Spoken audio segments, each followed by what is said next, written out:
Support for the Dice Tower comes from listeners like you and from the Op, also known as USAopoly. Thanks for your support. The Dice Tower, episode 663. Sports games.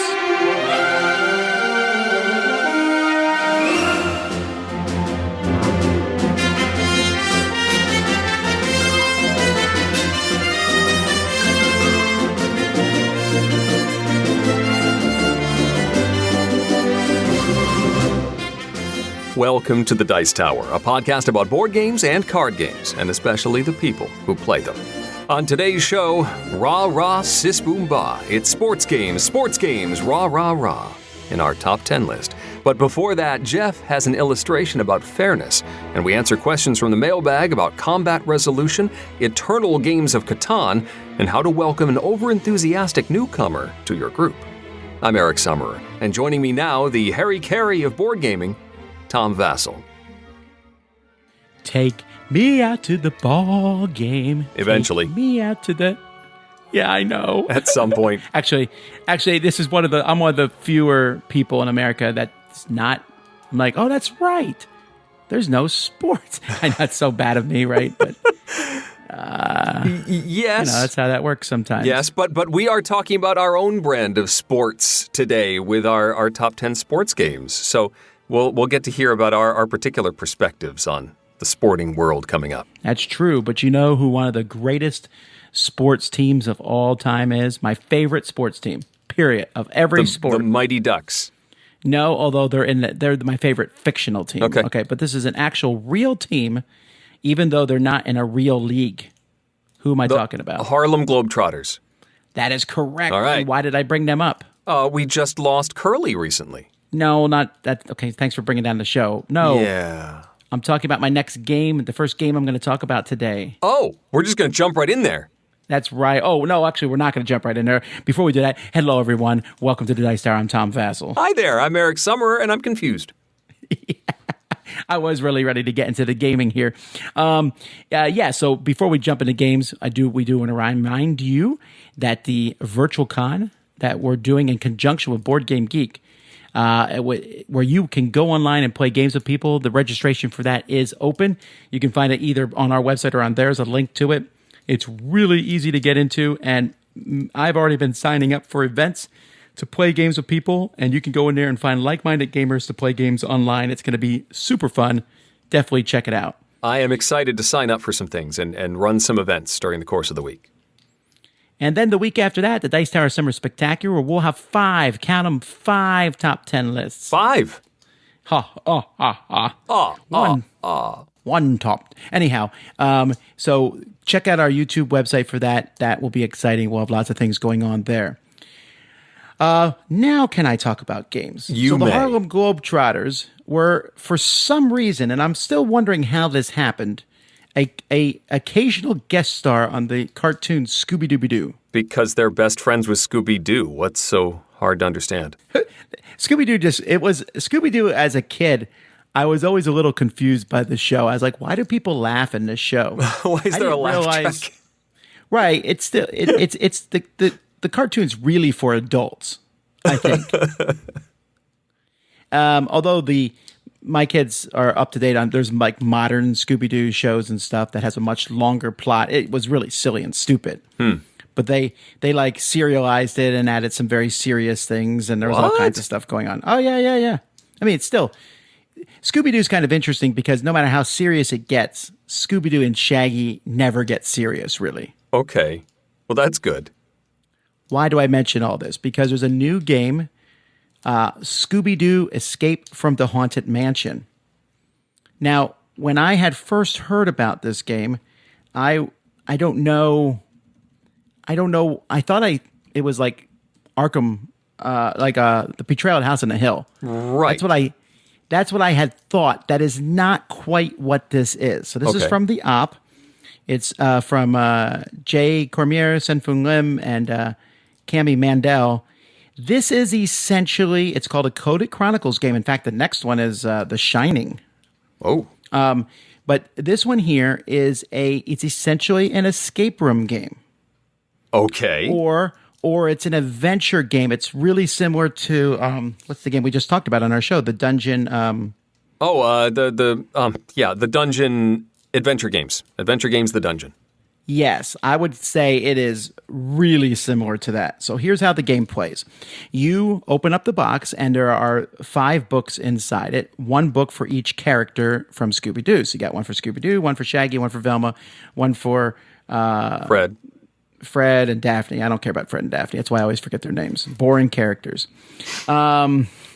So you have a book for each one, and then you just split those between everybody. So you could play it by yourself and have all 5 books. That's fine. Sure. And so you go to a mansion. So this is where my confusion with it being like Betrayal at House on a Hill was. You will turn over, you start with a tile, and you're all in the foyer of this mansion. And then stuff happens, right? I'm not going to spoil it. Stuff happens, right? So you're down to maybe you might not have all the characters to begin with, but you're trying to solve puzzles.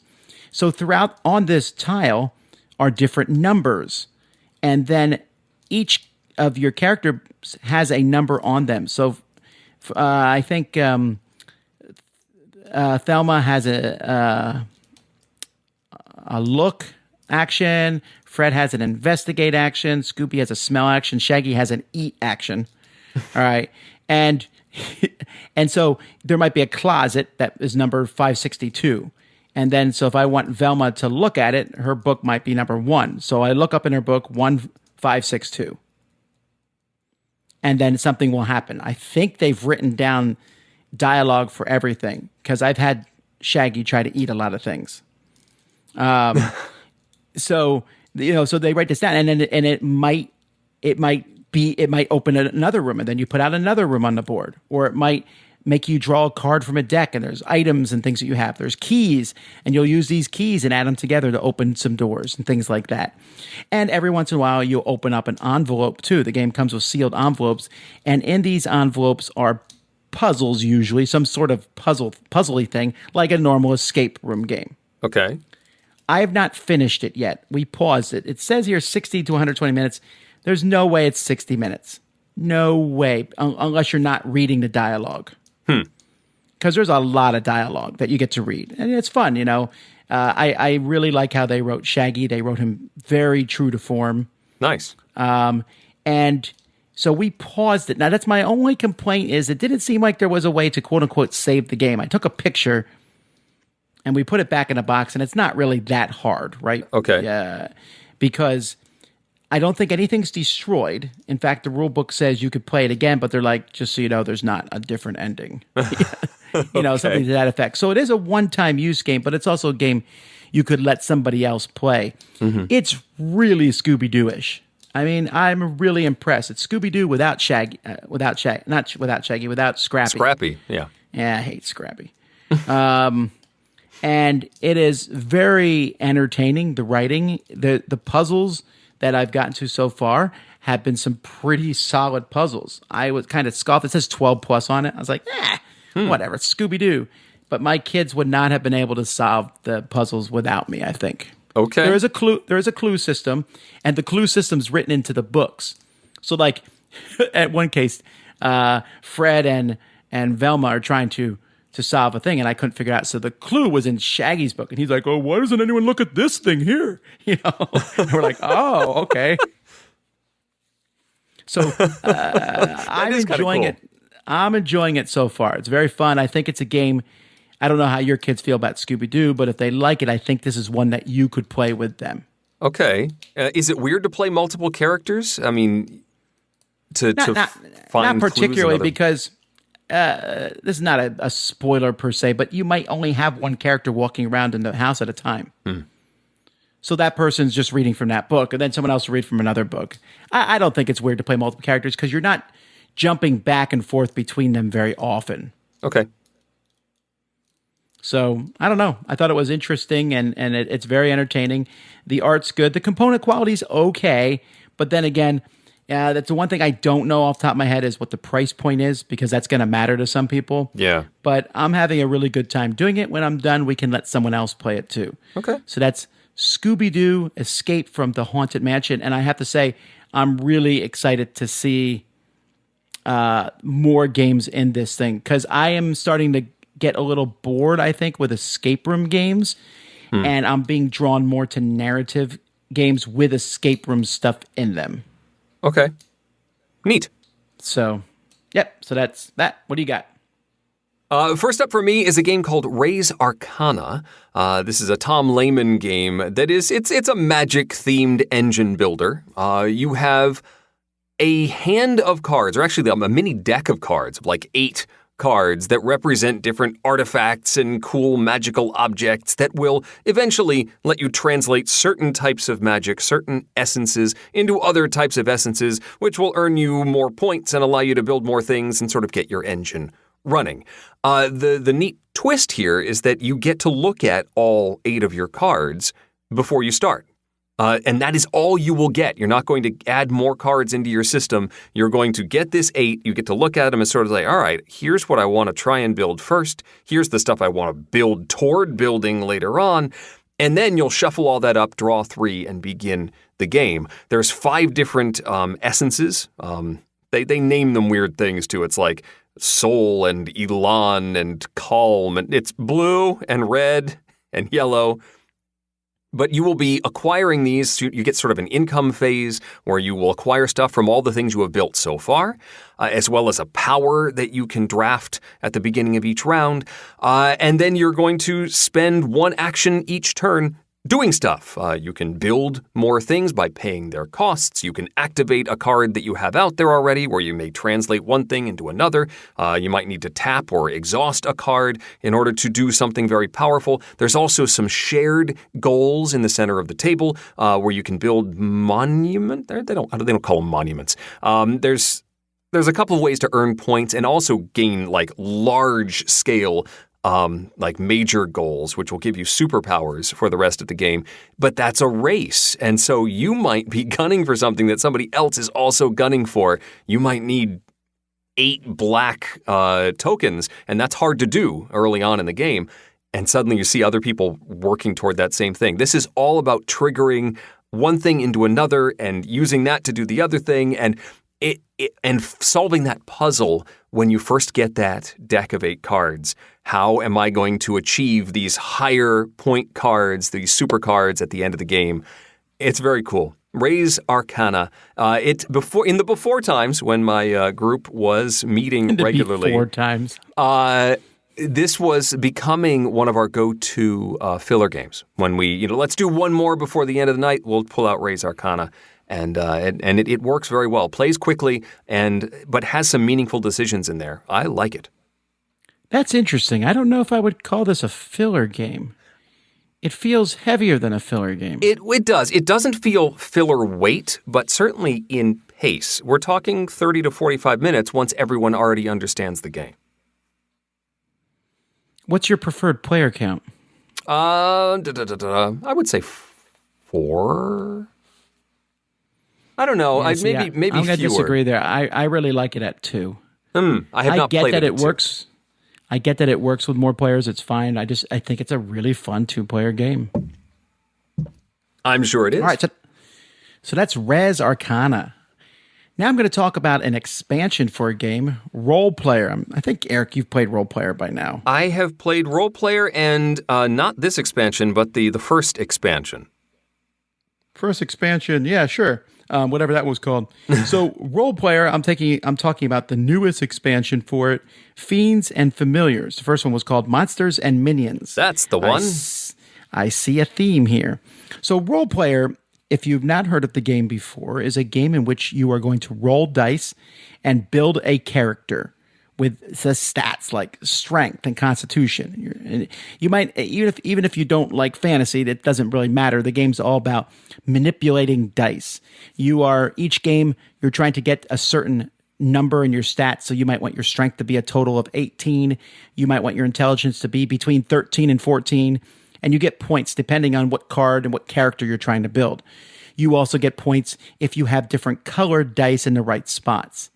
And all this is accomplished by each turn of the game, you drafting dice from the middle of the table, and these dice you can then place on your board.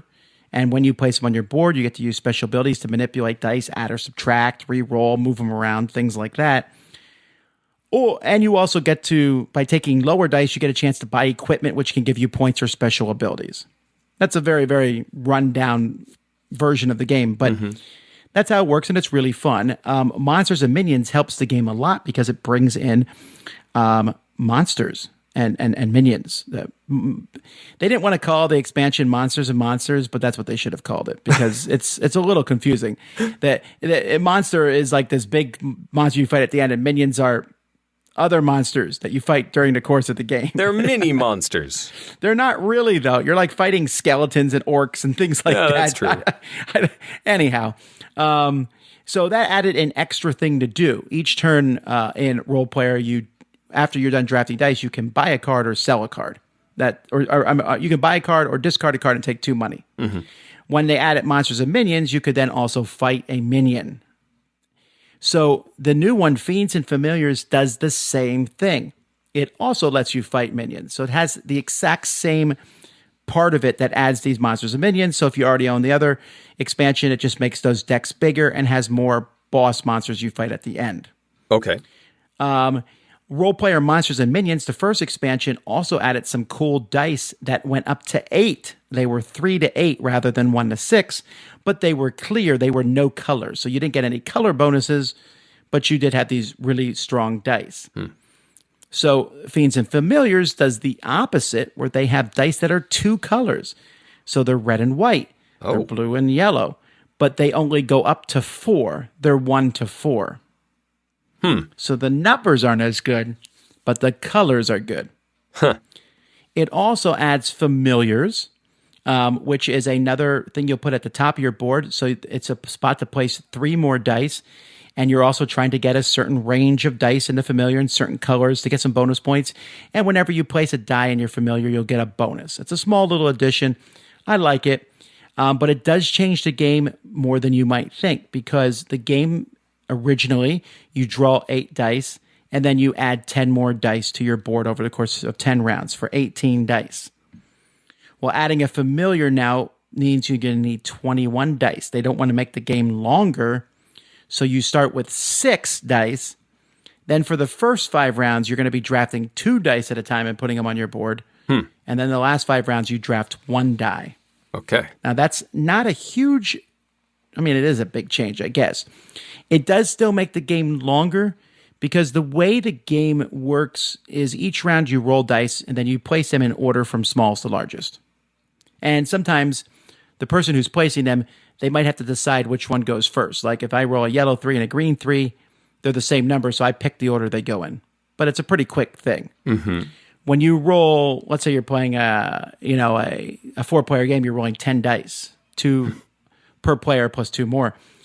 And I'm going to roll maybe 3 3s and 3 4s. Right. It takes a little bit longer to put those in order. Okay. I found that added slightly to the game length. All right. Also, when you pick these cards, whoever picks the lowest dice gets the first card, and whoever picks the highest dice gets the last.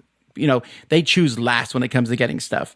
But oftentimes you don't care, because high dice are that good. Except now the 2 cards that have the highest dice also come with a fiend on them. A fiend is a little card that just attaches itself to you and just is a pain in your neck. Like it might say, your weapons no longer work. Or, red dice no longer give you a bonus or whatever. They'll do something. Can you smack them? You can smack them, but it's not cheap. It's 5 gold or some experience, I think 3 experience points to flip one over. And then that fiend is defeated. And sometimes there's benefits for defeating fiends. I spent 1 game working really hard to get rid of my fiends. And then on the last turn, a card came up and said, kill all your fiends. And I could afford it, and I was able to buy it, and I was annoyed. But that card may not come out. Right. And that's another thing, too. You got to realize in Fiends and Familiars, especially if you're playing with monsters and minions, the item deck is going to be a little diluted. You build this deck up, and then you'll take out a certain number of cards. Yeah. But there are cards in this game that are sets of armor, and they're less interesting if you're not sure that whole set of armor is going to be in the game. Right. Is there a system for only removing certain cards, or is it totally random? I want to say it's totally random. I don't think you remove cards. I don't think like the armor sets stay in, etc. I might be wrong. Of course, you could always modify that too. I do like this expansion a lot. I do not think I like it as much as the first one, because I like even though the dual color dice are cool, I think the bigger number ones were more interesting to me, because they help you get to your stats pretty easily. And the familiars are good. The fiends are such a pain in the neck. They're just a pain in the neck. And I know some people like pain in the neck stuff added to their game. I was ambivalent about the fiends. Okay. But I do like the fact that there's more monsters, and I like this. If I was only getting one expansion, I get the monsters and minion ones first. However, the Fiends and Familiars, the version I got from Kickstarter, was a big box that also holds the original game. So I did like that. You could buy it either way, I think. You could buy the expansion in a small box or in a big box that holds the whole game. Okay. So that's Role Player, Fiends, and Familiars. Next up for me is another engine-building game called Fantastic Factories. And if I recall correctly, Tom, you called this one of your favorite games of 2019. Actually, that might have been Ray's Arcana. I researched you a lot this afternoon.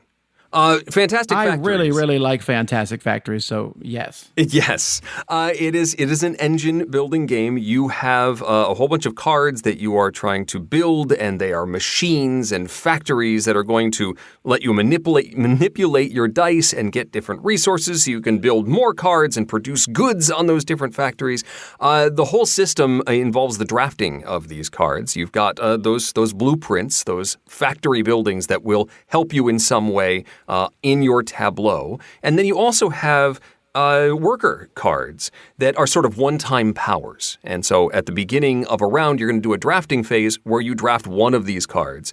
You have to spend, if you want one of the workers, you have to spend one of the cards in your hand already. There are these symbols, and you have to match the symbols that are on top of the workers. And if you do that, you get their one-time power. Hooray! Something cool. Sometimes you have to pay extra energy or resources for them. But if you get the blueprints, you will then have to build those things later, which will involve spending more cards, spending more resources, but then you have some sort of cool power that you can use.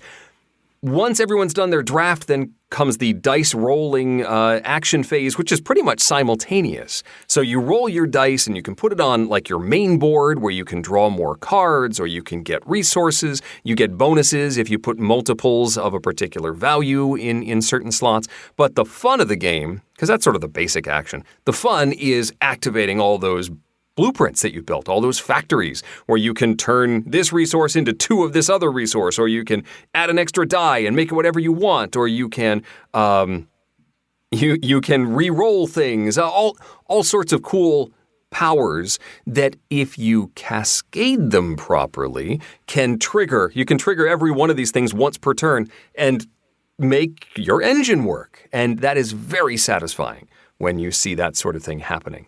The game's going to end when someone gets a certain number of goods on their various buildings, or when somebody builds enough buildings to fill up their tableau. And then most points wins. There are some buildings that only get you points. There are some that aren't worth a lot of points, but they're very, very useful. That sort of thing. It's a very graphical, cartoony art style, very blocky art, but it's very colorful and it fits the theme very, very well. I was slightly disappointed because I saw a copy of this at Dice Tower West and was like, I haven't played this yet. I've heard good things, but I haven't played it yet. I'm going to go to the library and try this thing out. And I did, and I enjoyed it, and I went back, and somebody bought it. So next time I have the Dice Tower library nearby, I'm going to want to play Fantastic Factories again. Oh, I thought that was leaning towards next time the Dice Tower library is nearby, I'm going to steal it. I haven't quite gotten to that point, but I imagine I wouldn't say that to you if that was my plan. That's true, but there's always, I don't know. I'm just suspicious. I'm suspicious. Now I'm on your radar. Great. All right, let's talk about a theme that I know everybody has just been dying to hear about, and that's Pan Am. Oh, yes. I've been wondering how they've been doing. They're doing okay, I think. It is weird to me, though, that I meet, like, I was one of the people I played this with said, I never heard of Pan Am. And I was like, what? Wait, what? But Pan Am is from Prospero Hall, the design team, and published by Funko Games, showing that Funko Games is definitely not making just Funkoverse style games. Okay. Pan Am is the heaviest game I think they've done. Now, don't get me wrong, it's not a heavy game, but it's what's the word? It's a stock game of sorts. At the end of the game, whoever has the most Pan Am stock wins. Oh. This is before wins before they go out of business, yes. Yes, sure. So in this game, which starts in Miami, you have a map of the world, and there's all these routes connecting spots around the world. And it's your goal to make money by building your own airlines across the world. And then with that money, you will buy stock. Now, the stock will change prices as the game goes by. There's a little event card deck over the rounds of the game, and the stock might go up, the stock might go down. So at the beginning of the game, you say, well, it's cheap, I'll buy it now, but then you don't have money to do anything. So each person plays these different companies, and you have these planes. And on your turn, it's a worker placement game, and you are placing workers on different actions on the board. You are trying to build routes between cities. To build a route between a city, you need an airplane of the size that goes between those two cities. So it's going to be 1, 2, 3, or 4. Bigger, giant airplanes will need to put on the number 4s, and a small airplane can go on the number 1. It's a shorter route. Mm-hmm. But you also need to have cards that match these two cities. So when I have two cities, so this is a little hard to explain over air, but let's say I have two cities, New York and connecting to Iceland, right? Iceland's a purple city, New York's a blue city. As the game goes by, I might buy a New York card. If I have that New York card in front of me, I can build on routes that connect to New York. If I have a New York card in front of me and an Iceland card in front of me, that's simple. If I pick a build action, I'll be able to build a route between those two cities. But I might not have those two. So there are ways to build airports. If you build an airport in a city, you don't need a card for that city. And you can also discard a card of the same color to count as if you're connected to that city. But that card's gone then. And you can't use it again. Okay. If you have the cards played in front of you, you don't need to discard them. So if I build a route from New York to Iceland, and then I want to build New York to Miami, I can do that as long as I have some way to get to Miami too. Gotcha. And so the game spends time where you're going to be buying airplanes of the sizes you need. You're going to be bidding for these different cards. There's only 4 cards available each round, and you're going to bid for them because you want these cards that you can use to jump from airport to airport. And you're also picking actions. There's special action cards. You can go to that and draw those. And then also building the airports on the board. And then there's these event cards, which will change up the game in various ways. And then Pan Am itself grows on the board each round. And it might grow on one. It shows you the routes that it grows on. And if you already are on that route with one of your planes, it buys you out. And gives you some cash for having that route there. So it's kind of like Acquire, where you want to get absorbed? Yeah, it is. It's really interesting. There's a lot going on in this game. So one of the things I have, it lets you, there's a little bit of, speculation. So in one game I was playing, it was the second last turn of the game. I had a pile of money. Shares were, I think, $8 or something like that. And I said, okay, I could spend all my money on these shares, or I can wait till the next round and hope the price goes down. Mm-hmm. It did not. But I said, if I save my money, I can also use some of that money next turn, right? And I probably lost a share for doing that. This also led to a very interesting discussion that we had. This was the first game of this that we had played. And so there are 7 round cards, and there's like 4 of each. So you just pick one of each randomly and put them in order. So the first round card, there's that way they kind of correspond with how the game is progressing. Okay. And so I was sitting there debating whether to buy shares or not. And I said, I don't know if the shares always go up the last round or not. I don't know. I said, I'll look at the other 3 cards that we didn't put in there to give me an idea. And then there was a small debate on whether that was a legitimate or cheating thing to do. Oh, you mentioned this a couple weeks ago. This was the game that you got in an argument. Like, no, we haven't been looking at the cards before now. So Yes. why should So you it get a was chance Pan to Am. look at them? Okay. Right. And I did. And I mean, I try to be good-natured player, right? Sure. And yeah, so that was a 1 out of 4 chance that it would have gone down. But see, I know that now then for future games. I still would do it probably because I'm that kind of player. Mm-hmm. I got a 25% chance. It's really good. Just to clarify to people, I don't do this with my real life money. But yeah, I really like this game. It's a solid game. Okay. I don't think it's not like a heavy Euro game, but it's heavier than Ticket to Ride, I think, honestly. How about Airlines Europe? Yeah, it's a little different than that game, though. I know that it shares and airplanes and stuff, but this one also has some very in-your-face interaction because there's only one flight between all the different cities, and sometimes I'm like, "Yep, that's where I'm going to build it," and someone else builds there first. Oh, you definitely want to watch what cards people have in front of them and stuff, because you can see what they could do. Yep. If you're not paying attention, you could mess up. Mm-hmm. I liked it a lot. That's Pan Am. Okay. Last thing for me to talk about, I want to circle back to a game I mentioned a couple months ago now, and that is the fan-made Legend of Zelda game, Clockwork Kingdom, that I've been playing on Tabletop Simulator.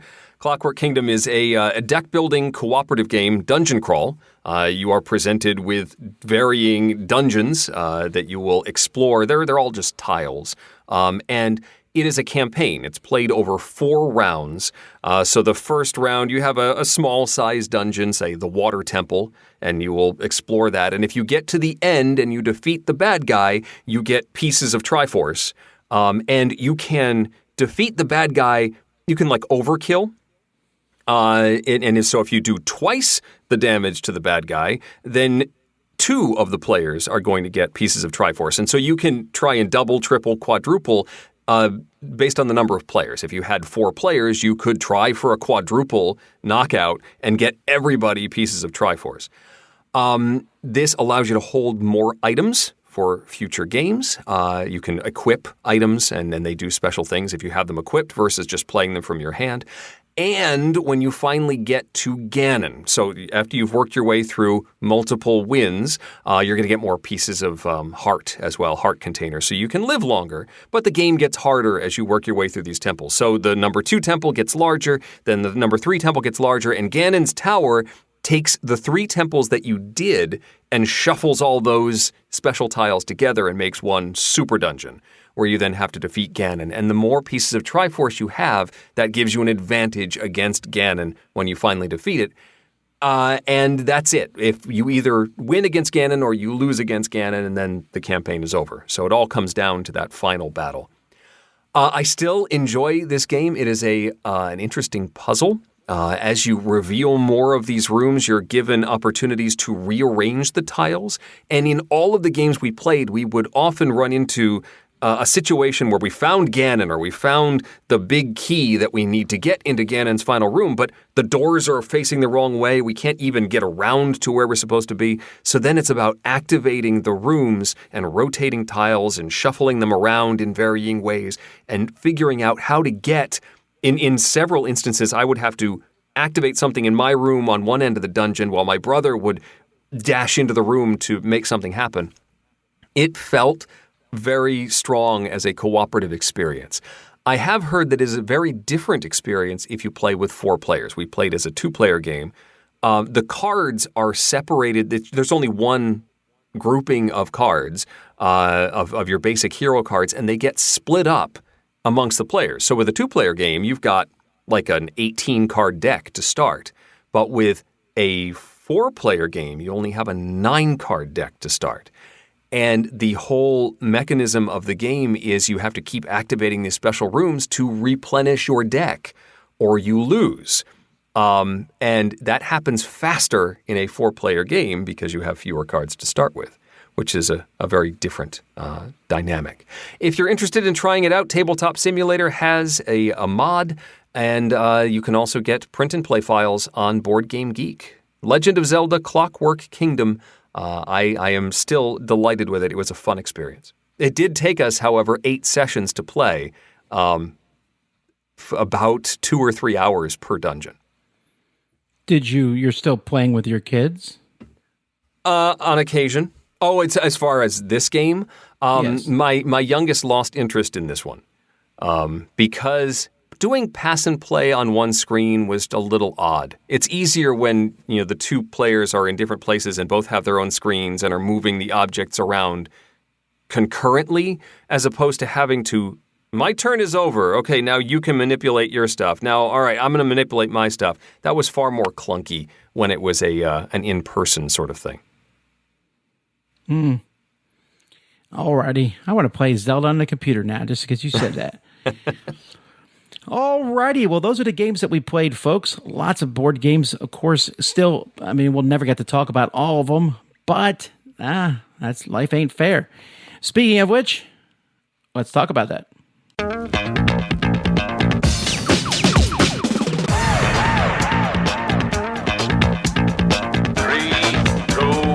1, go. It's time for Game Tech with Geoff Engelstein, where we find out how games really work. I've always been intrigued by the potential game mechanism that I'm about to describe, but I've never actually seen it used in a game. It's a type of bag building. Here's how it works. There are 3 different colored tokens, red, blue, and green. And at the start of the game, you put 2 of each token into a bag, so 6 total, 2 of each color. Then, on each turn, you randomly draw a token. You get to do whatever the token color lets you do, and then you return that token plus an additional one of the same color. So, if on the first turn I draw a blue token, I get to do a blue action, and then I put 2 blue tokens back in the bag.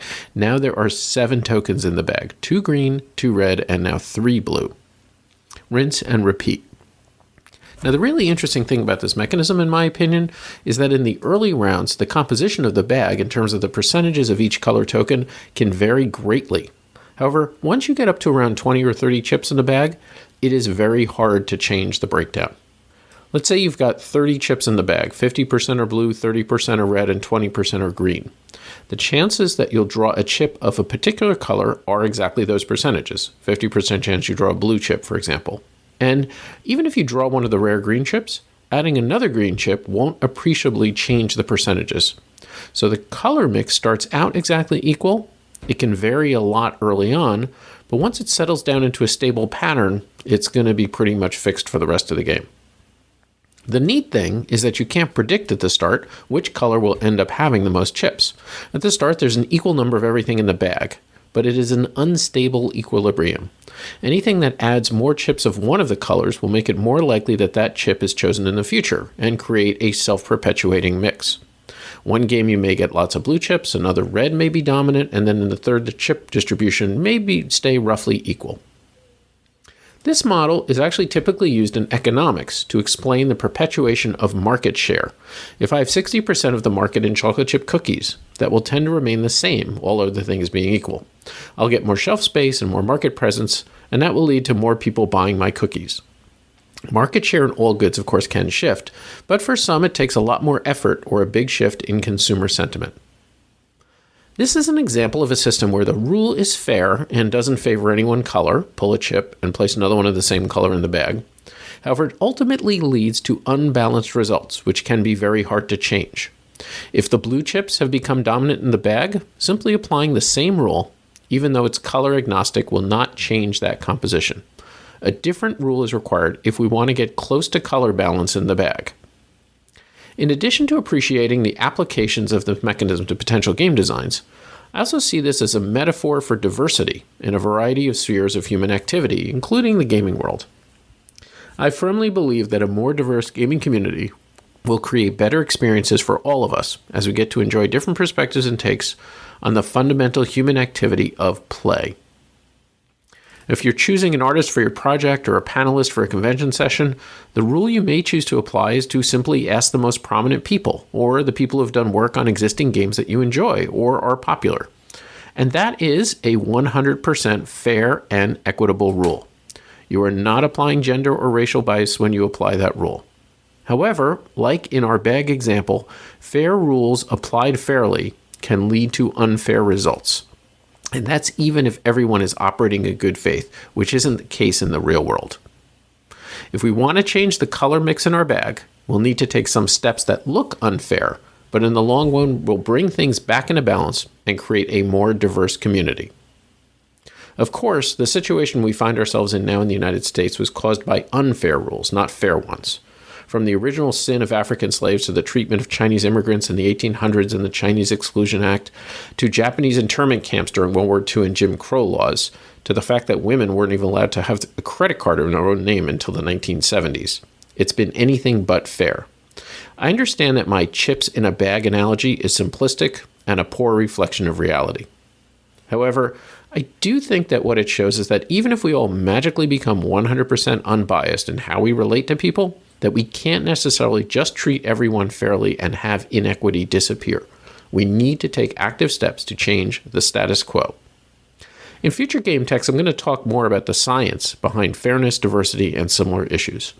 I look forward to speaking with you then, but in the meantime, feel free to contact me with your thoughts on Twitter at @GEngelstein, GENGELSTEIN, or via email at jeff@ludology.net.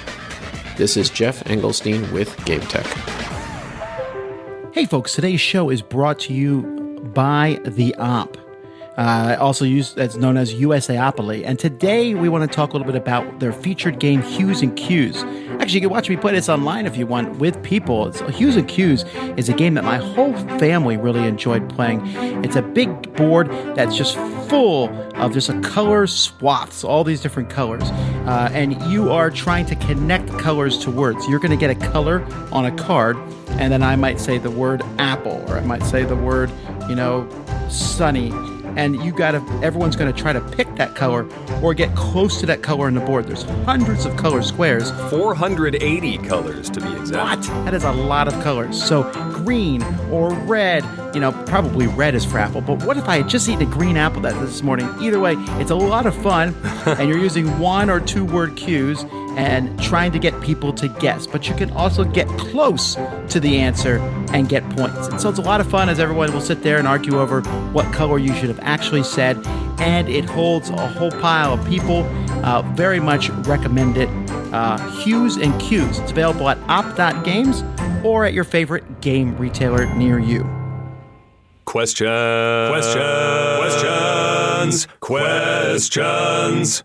Luke says, I love the Funkoverse strategy game. In theory. I love the idea of a mashup theme where some of my favorite IPs can battle it up, but I feel like I'm missing something in the Funkoverse game. All of my matches of it have been super short and have involved very little real choices. It seems to me that in almost every situation there is an obvious choice of what to do. Did I miss something? How long are your typical games? Do you use the scenarios provided, or have you found any other longer scenarios? Please help me like this game. I don't think I can make people like a game, right? I use the scenarios provided. I think that they last just long enough. Thank you. Yeah. Sure, there's not a ton of real choices, but there's a lot of choices. Like on your turn, which of your special abilities are you going to use? Are you going to try to hit this character, that character? Are you going to run for the point thing or not? Mm-hmm. It's not a deep game like On Mars or Vitel Lacerda game, but that's not what I'm seeing in there. I have played this many times at this point, and I am still enjoying each one. I would not argue if someone said this game isn't deep, I would go, yeah, you're probably right, but it's so much fun I don't care. Yeah, no, I mean, it's. I think it's about the combination of the characters on your team. I don't. I mean, it's hard to say whether something is obvious or not because that Luke may be seeing things that I don't. But I certainly had decisions to make. Do I send the Golden Girls after Voldemort? Do I get Blanche close enough to be in range of a particular attack and take that risk?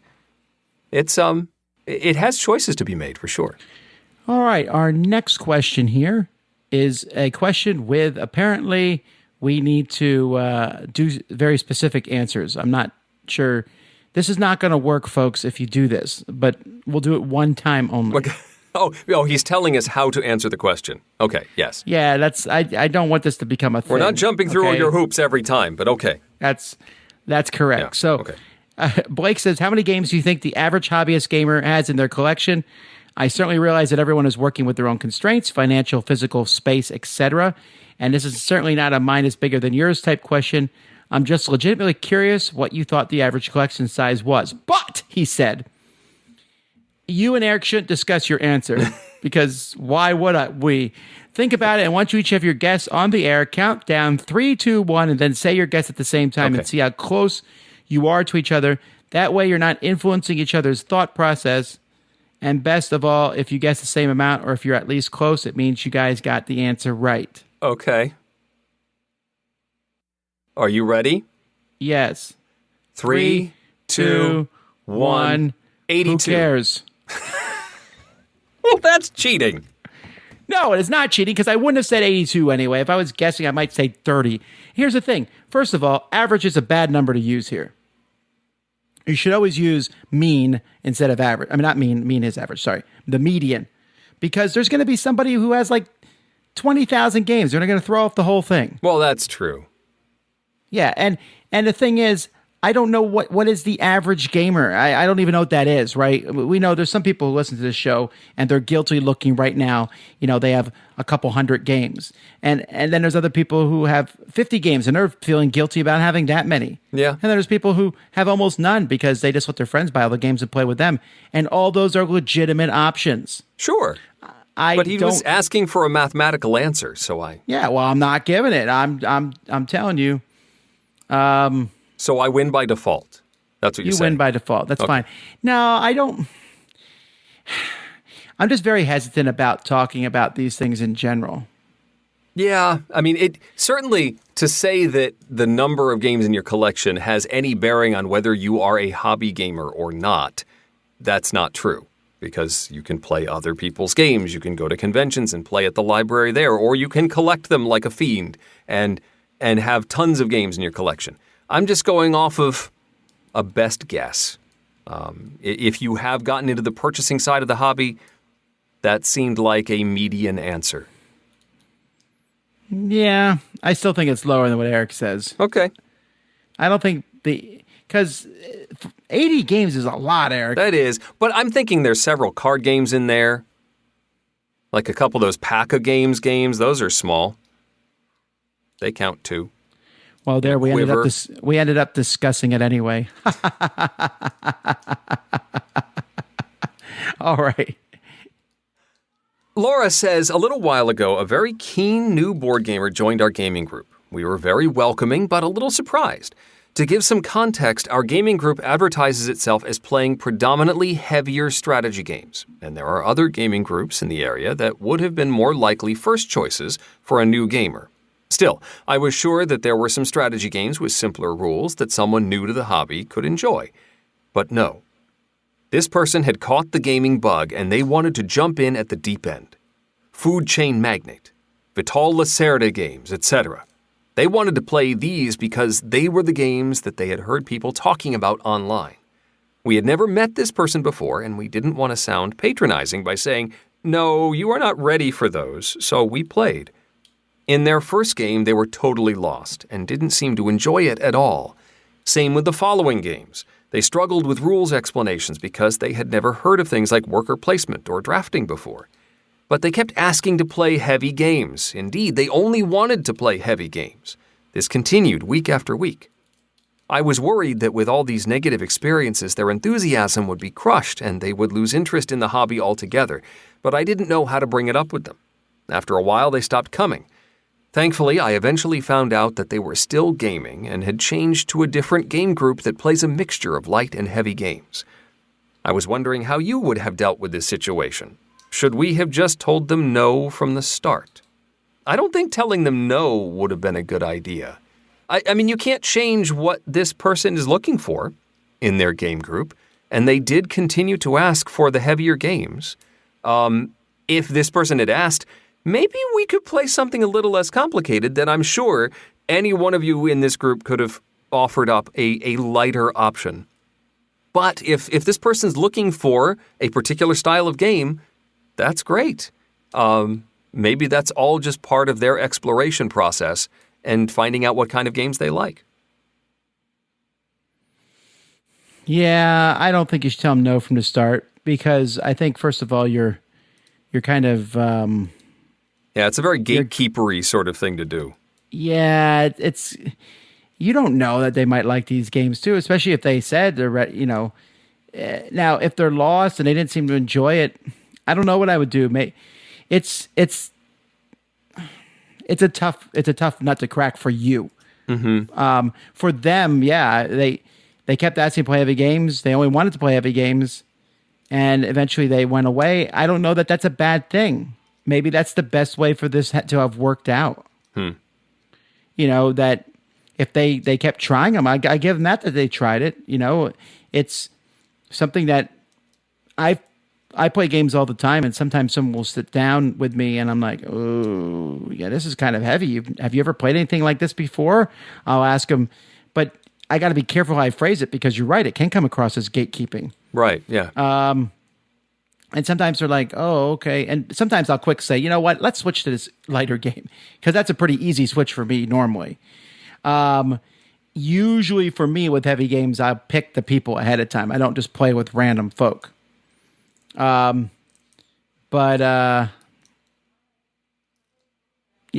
this is a tough one to crack, but I think the situation seemed fine. Yeah, because they came in, they might have struggled through, but they kept trying, and eventually they found a group that they did like. And that's just seems like it's the best thing for everybody. That's how the hobby works, I guess. Yeah, I mean, and it just as easily could have happened that this person took to the heavy games like a fish to water, and suddenly you've got a powerhouse gamer in the group. So saying no from the start just because they aren't as experienced, I think would have been the wrong idea. All right, Nair says, Tom and Eric, please offer me new game solutions that don't use my number is higher so I win situation. Oh, for like combat solutions or combat resolution? Yeah, I think so, because he lists a bunch of things here like Duel of Ages, where there's a matrix and card draw. Memoir, you roll dice, there's a cube tower and Shogun, and there's games of dexterity for combat. If you could provide 3, I'd be most grateful, he says. I could provide like 1,000. There's so many. Okay. You know, my number being higher, there's rock, paper, scissors. Oh, I'm sorry. I could provide 1,000 games, not 1,000 different ways. Right. But rock, paper, scissors is one of the most common ways that you can win these situations. Sometimes it's by the draw of a card. Actually, maybe I can't do 1,000 because there is a lot. My number is higher, so I win. Yeah, there are a lot of those. I would like you to explain why that's bad, though. It's so overdone. No, but it's done in like 900 different ways. Sometimes you play cards, and whoever plays the higher card wins. Sometimes you roll dice. Sometimes you roll 2 dice and find the difference between those dice. Sometimes you have cards and dice as a combination. Sometimes you roll a die, and there's no number at all. You just happen to roll the die like a memoir that is the shape of the thing that you're attacking, and that's what you hit. Mm-hmm. Here's the deal. There's math behind all of these. It's there. It is all numbers. Some of them just do a better job at hiding it than others. Yeah. I like drawing swords, drawing knives like on Top Chef. Yes. You win. Okay. Very dramatic. Thank you, Nair.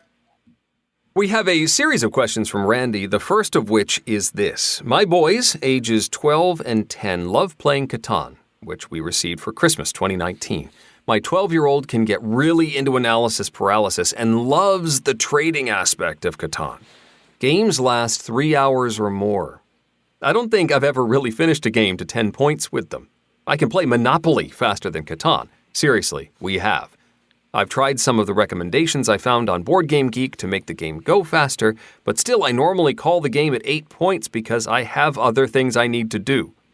How do we keep any game, Catan specifically, moving along and wrapping up in a reasonable amount of time? I hate disengaging from the magic circle frustrated like that. How can I help my son learn to lessen his AP delay without just barking at him and his siblings being less kind than that? A timer for the trading phase? Do it as sort of like a real quick auction thing? Yeah, this is a little weird to me, this question, in a sense of because if this game is taking that long because someone just keeps going on and trading, you can just say, once everyone is done trading but one person, the trading phase is over. Yeah. I mean, I've done this before with adults, like where we just keep going on, and I'm like, all right, and Bob wants to keep trading. You're like, well, Bob, no one wants to trade with you, so we're done. Right. That's the same thing. You can say once everyone but one person says they're done, it's over. And you just when you're done trading, you say done. Yep. And once everyone but one person says done, you move on. That seems like that would really solve that problem. You can say, I got bored. No, everyone else said they were done. We got to move on. That's true. Yeah, you can't keep asking questions if everyone else says they're done. Okay, yeah, that would work. Question number 2. I live in Central Florida, and for my 12-year-old's birthday present, I had bought 2 tickets for Dice Tower East 2020, which would have been our first gaming convention and our first time gaming with non-family members.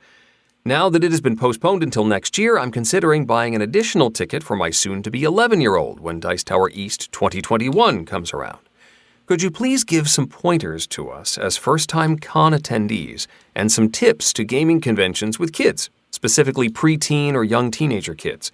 We are a homeschooling family, so I don't know if that changes anything in your recommendations. Well, not particularly. This does seem like a really long time away, right? Dice Tower East 2021. It does. First time con attendees is look around and see if someone is looking for a game. What I found is in the library, sometimes you can meet people in the library looking for games and say, hey, is anyone looking to play a game? Mm-hmm. I would definitely play the game with your son for sure. If you have both kids, I might stick with both of them until they are able to play by themselves. Because you gotta be careful. Kids, it's a tricky thing with kids at cons. Most parents will be like, "Oh, my kid can handle themselves with other adults." Sure, that may be true. It may not be, but adults can feel sometimes awkward around kids. If I'm playing a game with a bunch of adults and a kid, and it's sometimes a backstabby game, it feels really weird if you stab a kid because what if they start crying? Right. So it's kind of a weird thing, sometimes in that regard. Or sometimes kids aren't as mature as you might think they are with other adults. So your best bet is to sit and play games with them if possible. Or if they do find a group, there's sometimes they'll be able to jump in with some people, and if they get along with those folks pretty well, there you go. You're in like Flynn. Right. It's sort of it's getting to know the culture of that particular convention. My local convention, Con, my kids adore going to these days. And a lot of that is the friends that they have met over the years. And so I will often play a couple of games with them to start. But as soon as their friends start showing up and they get into whatever kids area there is at a convention is a great way to meet more families and to find some similarly aged kids that they can then hang out with for the rest of the weekend.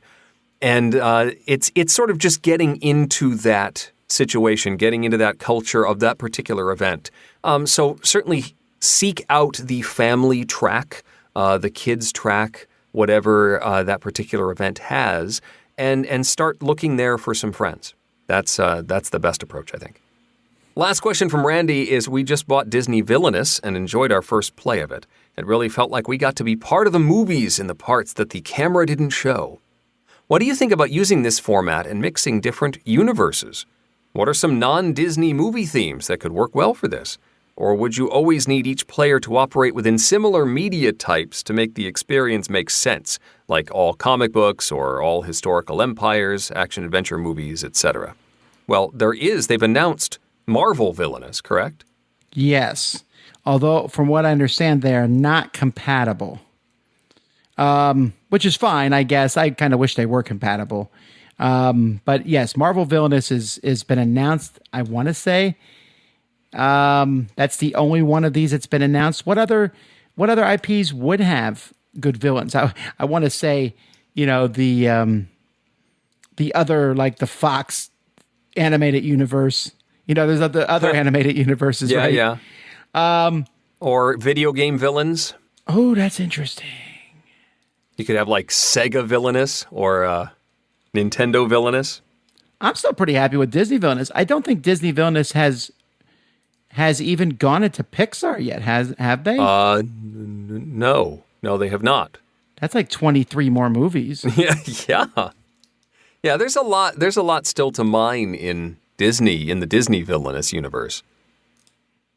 But I do agree, though, that they probably shouldn't cross.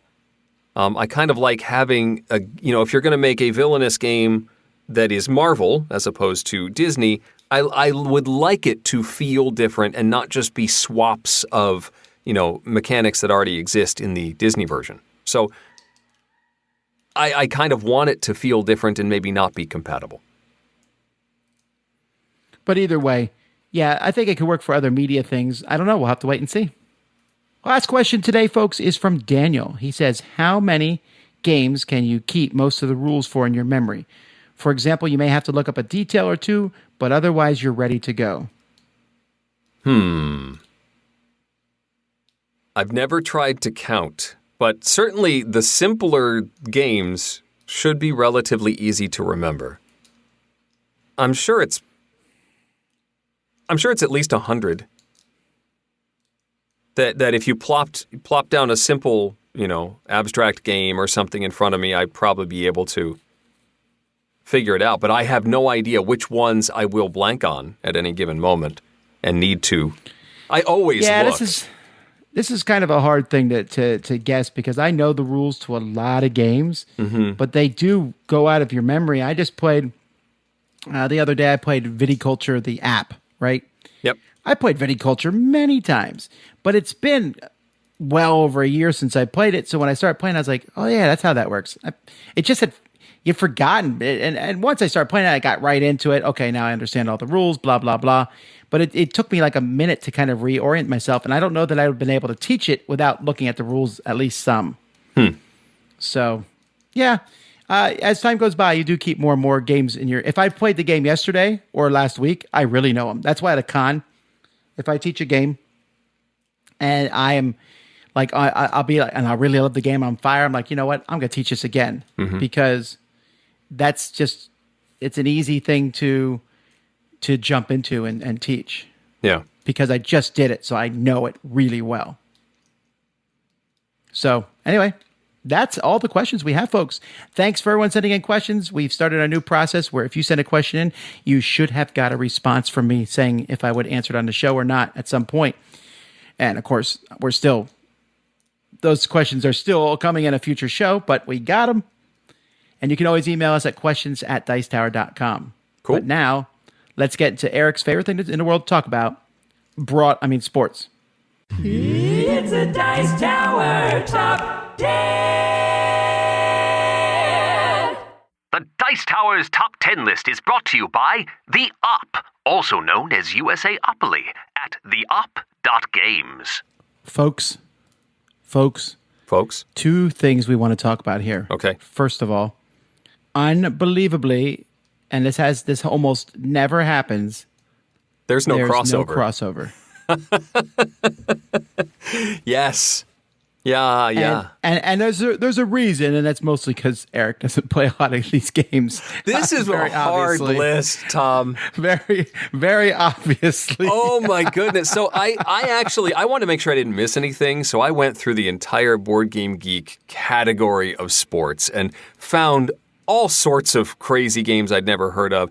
A lot of sports games are stats crunchers. They're like very much rooted in the statistics of the sport that they're trying to emulate. A lot are dexterity games, and a few are going to show up on my list.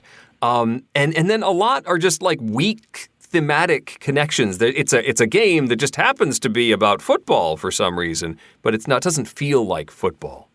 I want more games that have the unusual sports, though, like mini golf or bowling or ultimate frisbee or dodgeball. I want those games. Yeah, I think so. I get that, but, well, that is what it is. So that's... I like sports games, but so 2 weeks ago, or I'm sorry, two times ago. Yep. About a month ago, Eric and I did our top 10 racing games. Last time we did this list, which Eric says was a decade ago. It was 10 years ago, yeah. That's crazy. Have we been doing a podcast that long? We need to stop. Wait, what?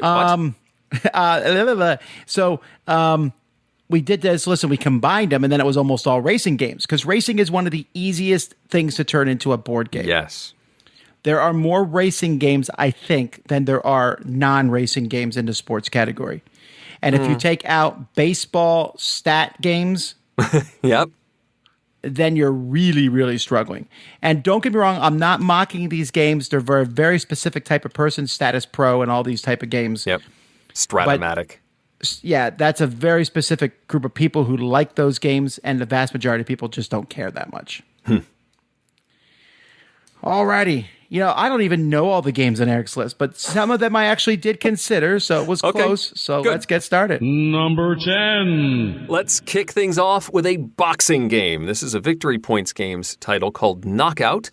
Friedrich Moyerson is the designer. It's a tactical game, card-based. You've got two pugilists, and they are trying to jockey for position, and you have to be save enough cards to be able to defend. When you do a particular attack card, there are cards that can defend against it, and it's trying to save your resources so that you can make a good move and sort of get your opponent against the ropes. Knockout, my number 10. Man, it's been a long time since I've seen this game. Okay, number 10 is actually a fairly old game compared to many of the games that we talk about, and that is Slapshot. Now, Slapshot is a game that is, well, it's about hockey. Now, I'm being very, very, very mild here. It's not really about hockey. This game, which came out in 1982, so it's almost as old as Eric and I. Almost. And in this game, which is from, what's the company that made this game? Columbia Games. They normally make war games. Oh, yeah. And in Slapshot, you are essentially just playing cards and trying to outguess the other person, almost like rock, paper, scissors. But as the game goes by, you're drafting different players into your team. It's a little longer than I would prefer, but it is very entertaining. The pictures on the cards are very stereotypical, big, dumb hockey players, although there's also, if you get the Amigo version, there's snakes and dinosaurs playing too. It doesn't matter. But there's different numbers. A few of them have special abilities. And it's kind of like a advanced version of War. And I enjoy it. I was pretty impressed. It's a really interesting game. And they've had a championship for it at the World Board Gaming Championships for years now. Just an interesting game, Slapshot. But don't go in it expecting to find a hockey game. It's not there. Number 9. Number 9 is a Haba Games release. In German, it's Schildi Schildkröte, or Twiddle Turtle is the English title.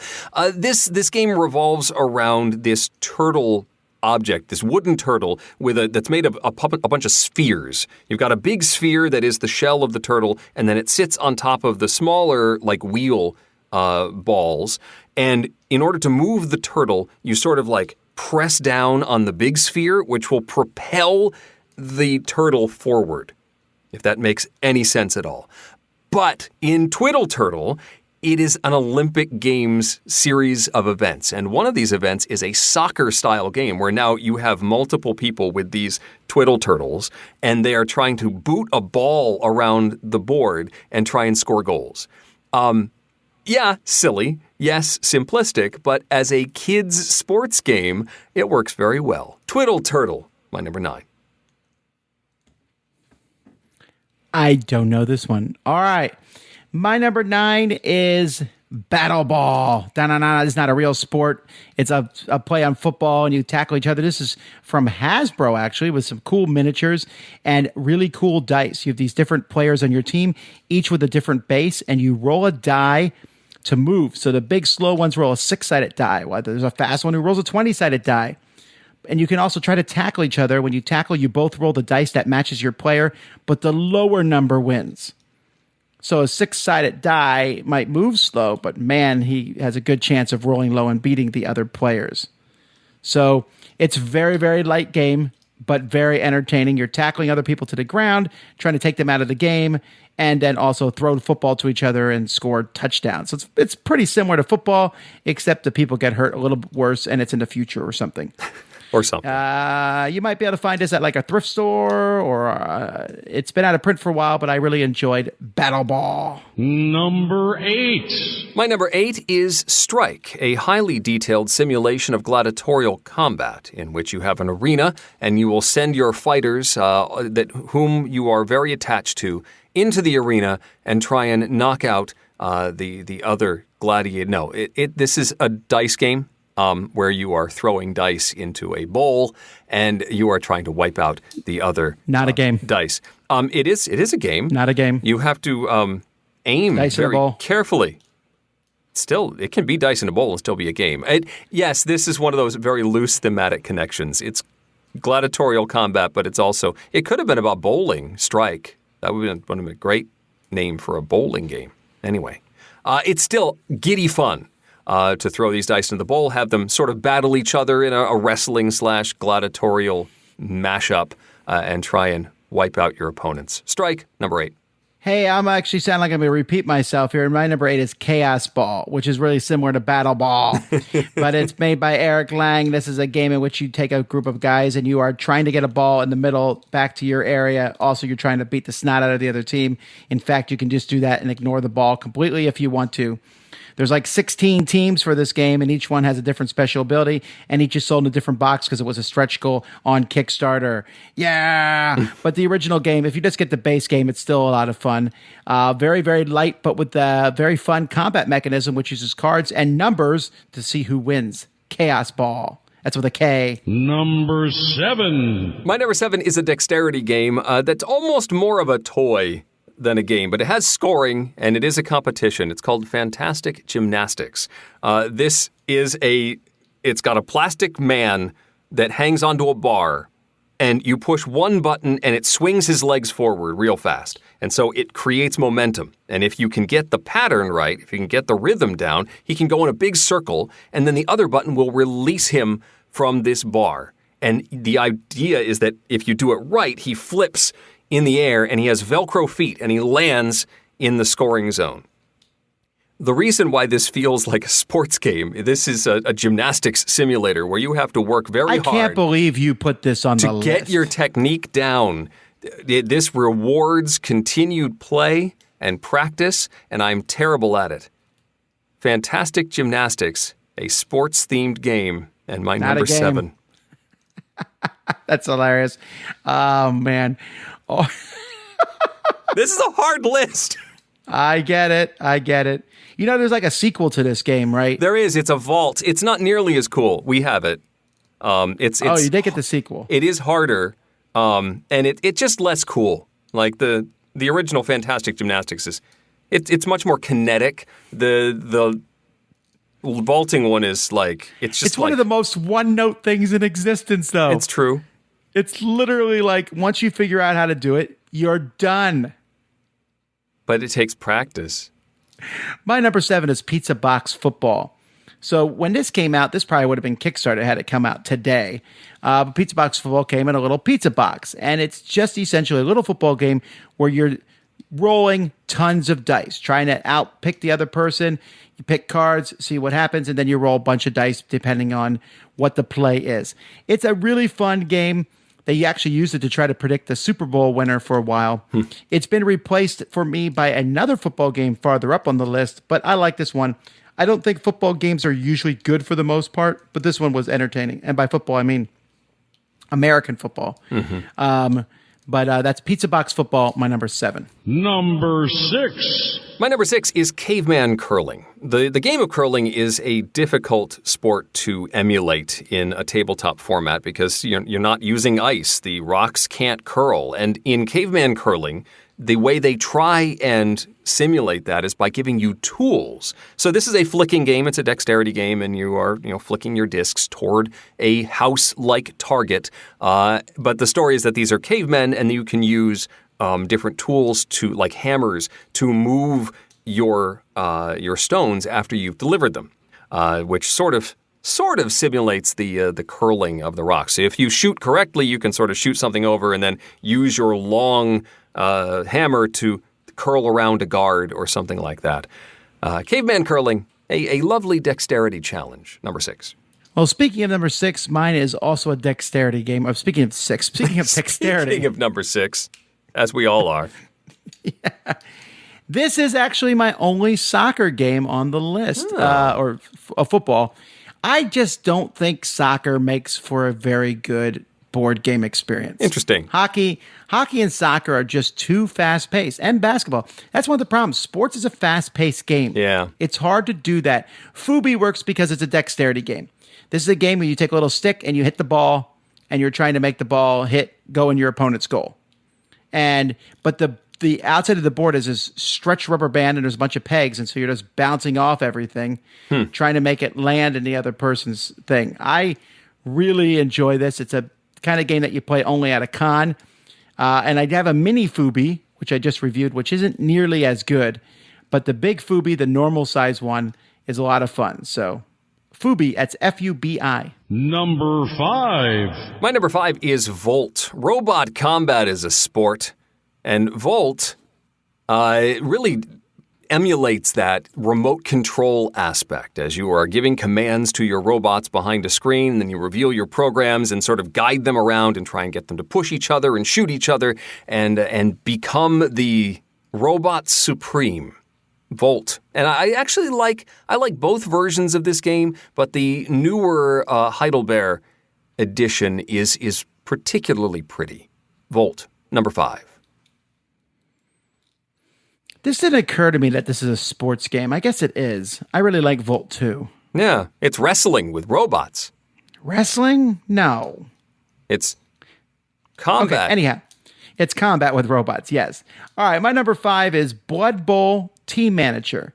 Now, Blood Bowl is another battle game like Battle Ball and Chaos Ball. This is like a whole genre in of itself. There are many different games out there where people, you have football, but with fighting. Blood Bowl is one of the most famous of those from Games Workshop. I played it. It's okay for me. But Blood Bowl Team Manager, which is a little card game from Fantasy Flight Games, I really liked because it's a whole season, and you have these players and you're trying to put them in different games. It's almost like a area control style thing, but with special abilities. Yeah. And I really have a lot of fun playing this one. This is, I think, a very underrated game. I think people who like Blood Bowl were put off by this game, and people who would like this game might be put off by the theme. It doesn't, I think you can like it even if you're not a sports fan. Yes. Have you played this one? I have. I considered it for this list, but this to me doesn't feel like a sports game. This feels more like Schottentotten. It's more of an area control game than a sports game. No, I get that, but it is a sports game, so it's on the list. This is a hard list. I understand that, but it is sports, and this has to be the case for my next pick. So, okay. Blood Bowl Team Manager is about the sport of Blood Bowl, and I actually, when it comes to sports games, I tend to really enjoy the overall season aspect of them. Like, I played video games before where, I ran a team over a whole season. I don't care about the actual playing the game. I just like managing the team. So, okay. That's how this one works too. Blood Bowl Team Manager. Number 4. My number 4 is a simulator for capture the flag. It's called Flag Dash. You've got a two-sided a board that's split down the middle where you've got the different zones and you have characters that you will be moving around with special powers, and you're trying to capture the flag. It's a tactical sort of skirmish game with the goal of capturing the other player's flag. Flag Dash, my number 4. Flag Dash was probably my number 11. Okay. The closest we had to a crossover. Yeah, that and Blood Bowl, because I think Blood Bowl Team Manager was my number 11. All righty. Well, if we had each cut one, we'd have 2 crossovers, Eric. There you go. My number 4 is Basket Boss, which is about basketball, except it's not. It's about building a basketball team in this game, and it works really well. It's a great auction game where you will auction off to get these different players with different heights and different basketball skills. Their skills change from season to season. It's really well done, and it's a very not known game. This is one of those games that I will often pull out at conventions and show people because they've not seen it before, and it's a lot of fun. Basket Boss, one word. Number 3. My number 3 is Clask. That feels like an air hockey or a soccer variant without actually being that thing. It's a dexterity game where you are moving magnets below the board to move a pawn that is above the board and trying to kick a ball into the opponent's goal. But you can also score by having them make a mistake, by dropping their own piece into their own goal, or knocking their piece over where they can't pick it up anymore, or even picking up these barrier stones in the center. If your opponent has 2 of them on their moving piece, then you will also score a point. It is fast-paced. It has a real tension to it as you are trying to get that last goal you need to win. Clask is a great game. Number 3. I don't know why. Yeah, I guess Clask is a sports game. I don't know. I mean, this gets it's really a made-up sport, but yes. Is ping pong a sports game? Yes. Air hockey a sports game? Yes. It's a hockey. It's right there in the name. Against the spirit of the rules, I like to call a personal foul. Eric Summerer. That's very sportsy. My number 3 is Major League Baseball Sports Clicks. This is a really good baseball game that unfortunately was also collectible, which is a really stupid idea. But this was back when Clicks was very popular, and Whiz Kids 1 is what I like to call them, back when they had the original not Hero Clicks, but Mage Knight. And they came out with a baseball one. And I was really excited about it. And it's really fun. I got enough people to play a team against another team. They have their stats on their base. You turn to stats. You actually set them up on the field like an actual baseball game. It's entertaining. And it's the kind of game that I haven't played in years, but I want to play again. So Major League Baseball Sports Clicks. Number 2. My number 2, no surprise, is the curling table game. My version comes from Canada. It is a large wooden board with a house at the other end, and the rocks in this edition are ball bearing. Or it's a plastic piece with a ball bearing underneath it, so you can get a real nice slide and a glide on the pieces. And even if you position the board off kilter a little bit, or even just the table you're playing it on is a little off kilter, you can actually get some curl going, which can create some very cool shots in the curling table game. If you are looking for something like this, the one I have, I think, is very, very difficult to find. It was only available in Canada. I don't think the manufacturer makes it anymore. But if you're looking for a similar type, get something that does not have a seam. There are a lot that, like, the board rolls up. And so it's a nice smooth roll or a smooth surface to roll on. Anything that is a 2-part board or a 3-part board that has a seam in the middle, don't just walk away. Walk away. But my curling table game is my number 2. I'm proud of you. You only put 2 curling games on this list. I thought there were a lot that I saw that I just didn't know about. My number 2 is a football game, the one I mentioned earlier that replaced Pizza Box football, and that's First and Goal. First and Goal is a very simple game. Each of you plays a card, and then depending on the card that is played by each of you, you're trying to outguess the other person's play, offensive versus defensive play. You roll some dice and then see how the play results in it. It's not normal 6-sided dice or custom dice, so some dice are used for passing plays, some for running plays. But where the game really shines is they made expansions, which I really highly recommend. You don't need, there's I think 8 expansions. You don't need all the expansions, just get a couple of them. But they give you teams, they're made up teams, but one team's really good at kicking, one team's really good at passing. And that adds some more goodness to the rock, paper, scissorsness of it all. If I know you're good at passing, you're probably going to pass. But you know that I know you're good at passing, blah, blah, blah. So I like it a lot. First and Goal, my number 2. Another American football game. And finally, number 1. My number 1 is a soccer game. Soccer Tactics World is the name. And Tom, I think you're right that soccer is difficult to emulate because it is such a fast game. Soccer Tactics World does use a timer to time the play, so you are supposed to play quickly and sort of keep things moving. It feels, for whatever reason, this seems to have the pace of a soccer match to me, where you are jockeying for the position to try and get into a scoring opportunity and passing the ball around and then going for the shot when the opportunity presents itself. It even has little red and yellow cards that you can show to the figures when they do fouls and have them, sit out. It has a trophy, too, for when you win the game. It does nothing else other than, award the trophy. Soccer Tactics World is the best soccer simulation that I have played, and it's my number 1. My number one is a made-up-in-the-future baseball game, Baseball Highlights 2045. Now, there actually is a game called Football Highlights 2045, which I played in very early settings, and I have not played the final game of it yet. So that's why it hasn't made my list. I think it would make the list. I like it. But Baseball Highlights 2045 is a deck-building game. You start with a deck of your baseball team, and you flip the cards over, and you play really fast games. You're going to play game after game after game. And then in between games, you are building up your deck, adding new players, making your deck better. So it's like a little bit of a game of war almost, but it's baseball. You're still getting hits and home runs and things like that. But also, did I mention some of the players are cyborgs and robotic? That's yes. There's you didn't, but yes. There's a gazillion expansions for this game for sure. You don't need them all. The base game is perfectly fine. Lots of variety involved in there. And it's easily probably the most popular sports game out there currently. I think more people talk about this one than any other one. But that's because it's a deck building game. And that's the thing. The best sports games, in my opinion, are good games that have a sports theme. Yeah. Not necessarily sports simulations.